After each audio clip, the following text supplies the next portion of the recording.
everybody, welcome back to my channel. This is Heidi from My Reading Life, and I'm here today to film my review for the book that we picked for September for the Book Naturalists Book Club, and that is Every Day the River Changes, 4 Weeks Down the Magdalena by Jordan Salama.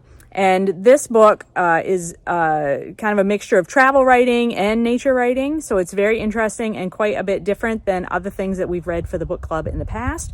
Jordan Salama has a very diverse background.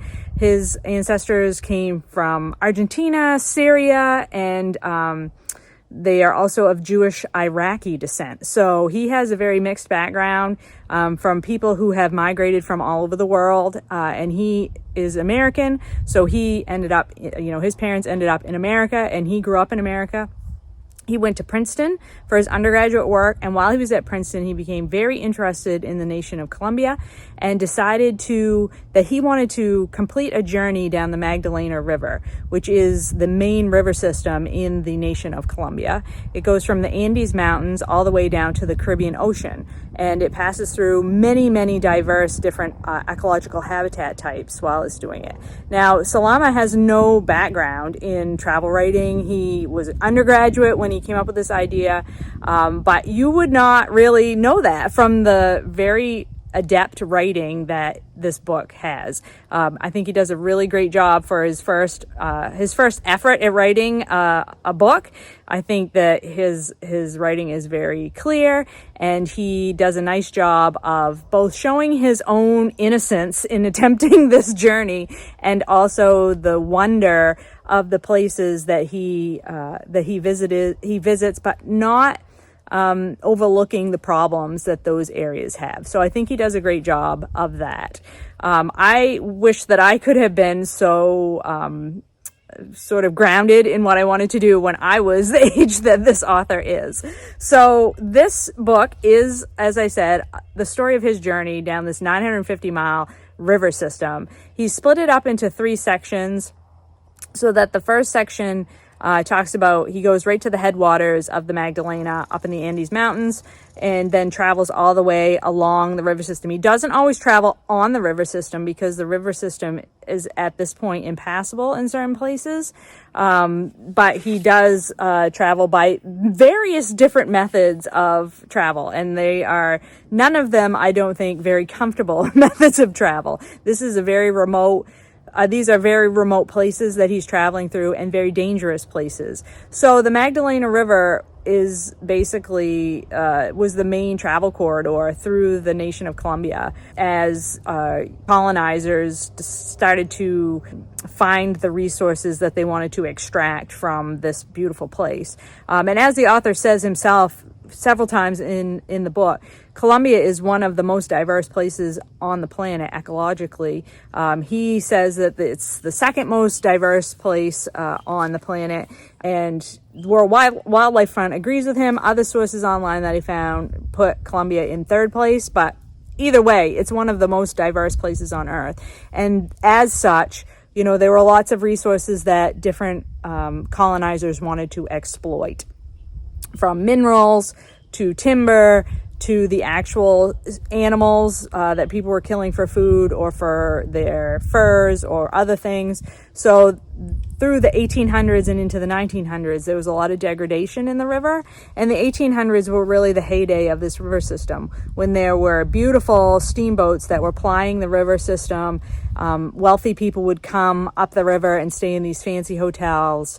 And then when sort of the economy that supported all of that failed and the environment started to fail because of all the extraction that had happened and the river system started to become less and less navigable, those travelers and tourists and business people from other places in the world went away and left the people who were from Colombia to live with the degradation and with the bottomed out economy. Oil is another thing that's been extracted, petroleum products, things like that out of Colombia. And then with that vacuum was left, the drug dealers and the drug cartels stepped in, and the country became very unstable.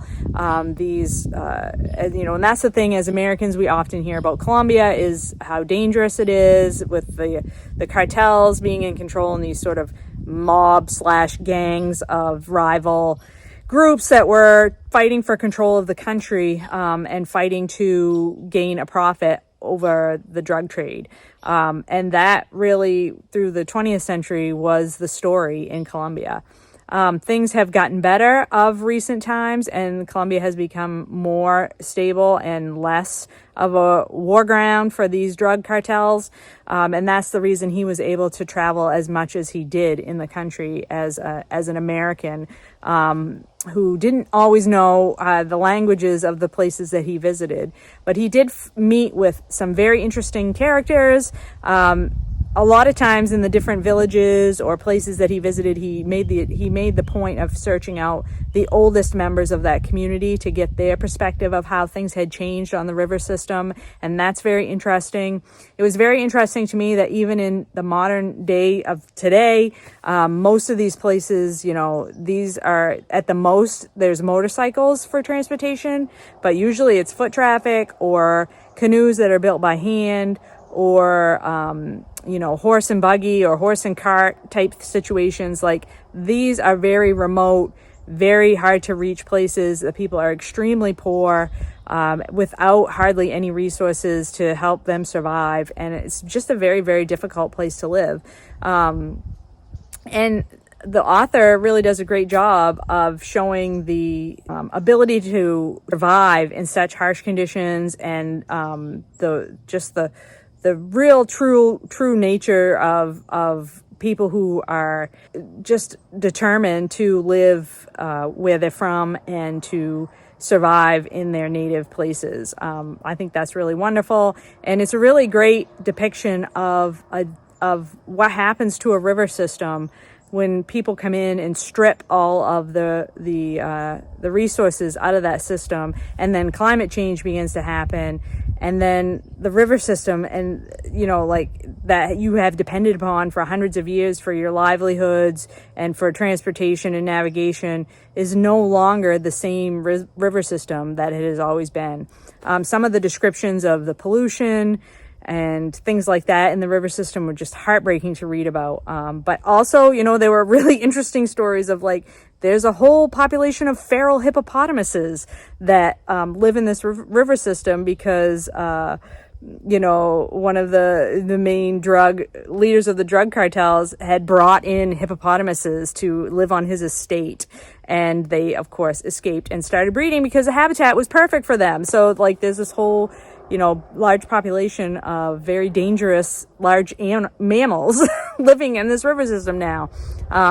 So yeah, just very, very interesting. A place that I knew nothing about. So I was really glad to have learned much more about that particular place in the world, Colombia. I did mark a little section to read to you because, I always like to read to you so you can get an idea of what the author's voice sounds like. So let's read this little section about the river itself. The rising sun gave light to river turtles slipping off logs and red howler monkeys stirring in the guadawa trees.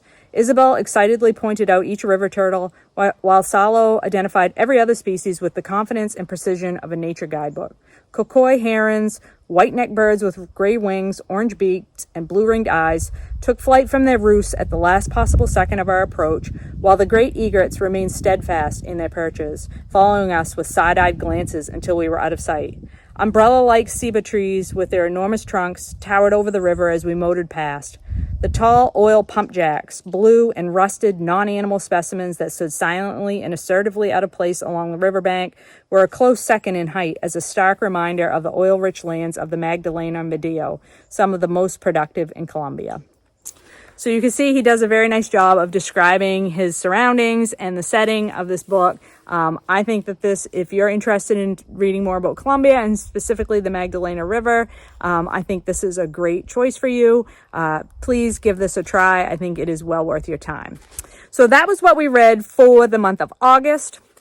We will be reading River of the Gods by Candice Millard in the month of October. I do not yet have my copy. It is supposed to arrive tomorrow. Let's hope it does. But that will be our book for the month of October. I have read a couple of other Candice Millard books in the past and really enjoyed her writing, so I'm looking forward to that. I hope that you will join us in October. If you did read Every Day the River Changes, please let me know in the comment section down below. I'd be really interested to hear what you thought of it. Otherwise, I hope you're all doing well and finding some great books to read. I'll talk to you later.